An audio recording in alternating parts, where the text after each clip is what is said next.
I mean, a lot of people are going to be watching the Whitecaps here, guys. And I wonder if you kind of look at just the way their season has been going. You know, are they as good as their record suggests here, Wheels? Right? Are we jumping on the Whitecaps bandwagon? It's such a football cliche to say the table doesn't lie. The table doesn't lie. I might even go a step further here. They might be actually better than their record because they have one MLS loss, and it came on that international break where like half their team was out through injury or international absence. So I put an asterisk beside that one. Let's look at expected goal differential again. Vancouver is plus 9.3. The next best team in Major League Soccer is Minnesota United at plus 5.9. There's a huge gap. Vancouver aren't only the best team in Major League Soccer, they're the best by far, and they've been playing without Gald and Adekubi for the vast majority of it. I think Axel Schuster deserves all the credit in the world. He got it spot on, as much as it pained us to see Vanni Sartini go bye-bye. Jesper Sorensen has delivered. This team looks connected. They play for one another. His rotation of players throughout the team and playing to a system has been exceptional. And I look at the Western Conference this year, like where's all the big threats? Like I think the Seattle Sounders, they're always going to be in the mix. San Jose is vastly improved, but LAFC and LA Galaxy aren't the teams that they used to be. They lost a lot of players from last season. I think everything's setting up for a banner year for the Whitecaps, and just wait until the summer when they can maybe add a couple more players. I think that we're just seeing the tip of the iceberg here, and there's actually room for this team to be even better. Are they as good as the table and everyone suggests? Absolutely, because of the depleted side. And what I mean by that, it doesn't mean that they still don't have quality players and players that are stepping up. But when you have the best player on your team out for a number of weeks, if you lose at that time, that's not even always the excuse, but that's a reason. They never even looked at that. They're playing games. They're playing every 3-4 days, and they're not like, oh, Gald's out. Let's just get a draw here today. Every game that they play, like, we're going to win. We can win. It's not arrogance. It's belief. They're like, we can actually do this. So for me, I'm with Wheels, like tenfold. For a team to go and do this, for Jesper Sorensen, who I know didn't look at the MLS and tables and teams until kind of getting this job when he got here. He didn't look at Mexican football or Concacaf. It's just he cares about his team. And I think that's such a great lesson to football managers coming up now, because there's so much focus a lot of times on how other teams play, what's going on, all the extracurricular. He is so insular about his group and who's going to play, how we get the most out of them, how they go about their business, and you're seeing it come to fruition. So, of course, naturally, teams have a dip at some point. They're probably going to have that, but I think they're just winning and playing the right way now, that if they do have a dip, it won't be for long. Well, also early Golden Boot lead is Brian White with his 6 goals. The last 2 campaigns, he scored 15 goals in 30 and 32 games. So he's already at 6 goals in 7 games. It helps when you have a guy scoring, stepping up in the absence as well of a goal. But I think what also just really impresses me, guys, is we've been around sports long enough to know that off-pitch distractions can leak in. They inevitably do.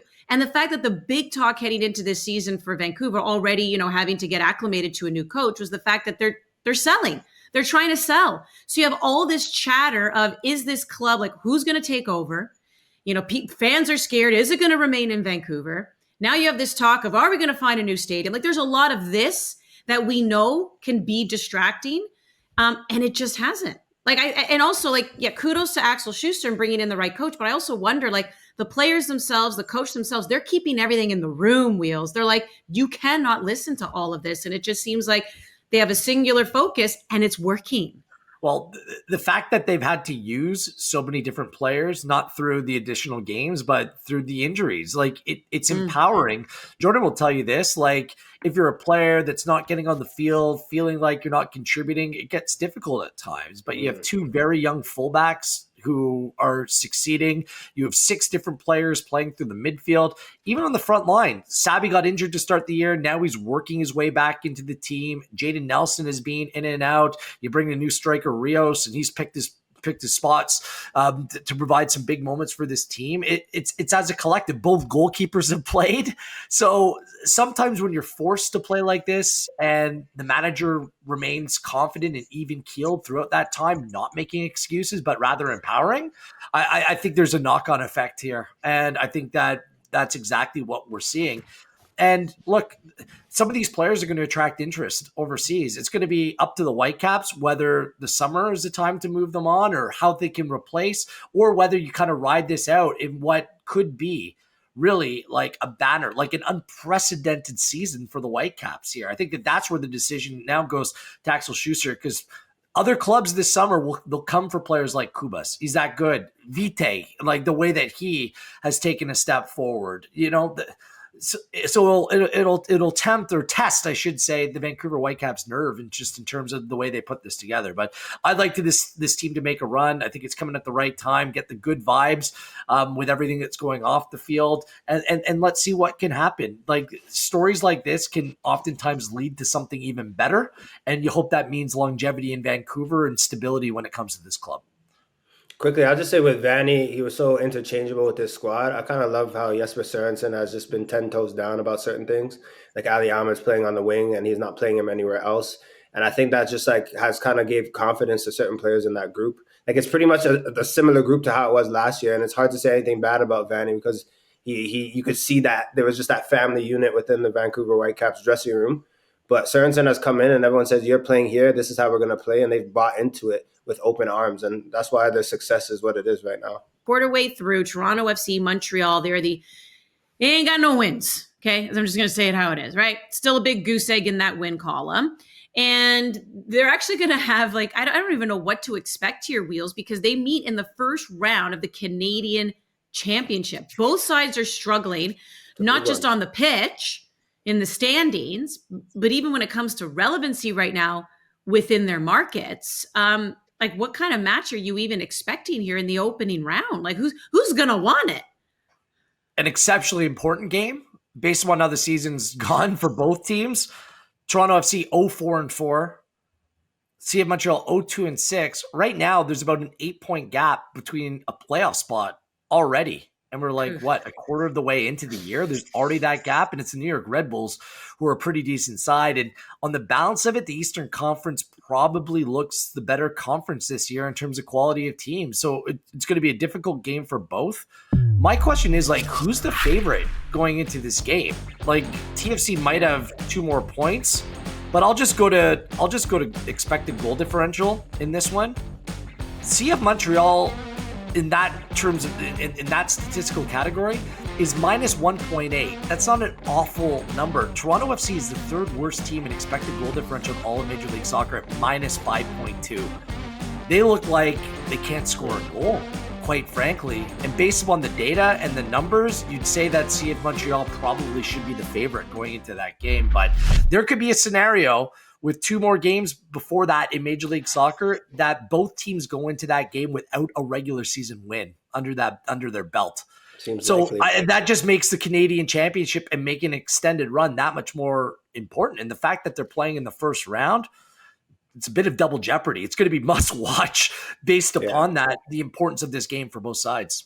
Wheels just basically touched on it, Andy, but it's one of those things where it's the way to save your season, to make a run. Because obviously I know the CF Montreal fans, the TFC fans are like, okay, are you winning an MLS Cup? You're not. That's not happening. Are you making playoffs? It's not looking the greatest. But if you can get something, get some silver or play in a final, make it through a tournament, it's still going to be something to celebrate as a squad. I do this every year. Last year I was on the money. This year, this is going to Pens. At TFC, at BMO, this is going to depend between these two teams. Whether it's a 0-0 or 1-1, it's going to be a evenly contested game. So I think from now, both these coaches, every day after training, start taking those pens, make those players run from the halfway line and kick that ball, because it's going to be a tight one. And that's really what's going to separate these two teams. And so that game that they play, by the way, first round of the Canadian Championship will be on April 30th. It'll be right here on One Soccer. But do you know what else is on that day, guys? It'll be the second leg of the semifinal of Concacaf Champions Cup. You're going to Miami. Yeah. So, we're all going to Miami. With this weather, let's go to Miami. Vancouver Whitecaps Another Vancouver, not FC. This is the Whitecaps, who are doing exceptionally well to their season, right? So they're 6-1-1 in MLS. And here they are in the semifinals. That April 30th will be leg 2. Leg 1 will be April 24th. Also right here on One Soccer. Jesse Marsch doing the media junket here. And in one particular quote and speaking to The Athletic, when it comes to the Gold Cup this summer, guys, he said that he's made it clear to the team that he's not treating this as anything other than bringing in as many of the best players as he can. Can he do that, Wheels? You can try. I mean, the Club World Cup is going on. That's going to have a knock-on effect for at least a couple of the players in this team. It's not whether he can or not, and I understand the merits of it. The Gold Cup has predominantly been a tournament in recent years where the biggest name players end up not playing. They see that other big name players aren't playing for other countries, and they decide that rest is the better option. I just look at the fixture buildup for players across the board today. If I'm Marsch, I get that, and of course I want my biggest and best players in, but I proceed with a little bit of caution because I think that you need to make sure that every player is treated differently. Some players are just going to need a break because you don't want to risk injury or any other long-term nagging issue, because essentially from this June going through to next June, none of these players are going to have any time off, really. Like, unless you're playing in MLS and you have a couple of months off in the winter, any player that's playing European football is not going to have any time off. So I think that you need to approach with a little bit of caution here. I understand why you're saying everyone needs to be there, because you want your most competitive team. And I think for Jesse Marsch, who wants to win something as well, he wants the players he spent the most time with playing under his system. Naturally, like, you're going to want to have your best team. But this is going to be a death pool time for sure. You're going to see players that don't normally play get an opportunity in camp. I'm curious to see how this happens, because to Wheels' point, if they don't rest this summer, you're going a full calendar year of players not really getting a break and going into the biggest time of their life. I just don't know if that's a smart way to go about it.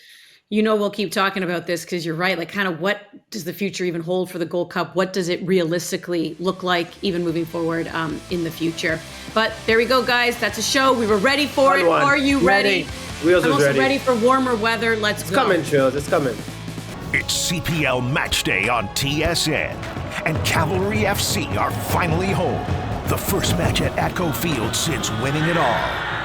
Vancouver FC stands in their way, never beaten Cavalry. But full of rising talent, they're ready to make a statement. Experience holds the line. Youth look to break it. The Canadian Premier League, Cavalry FC, Vancouver FC, Friday on TSN and One Soccer.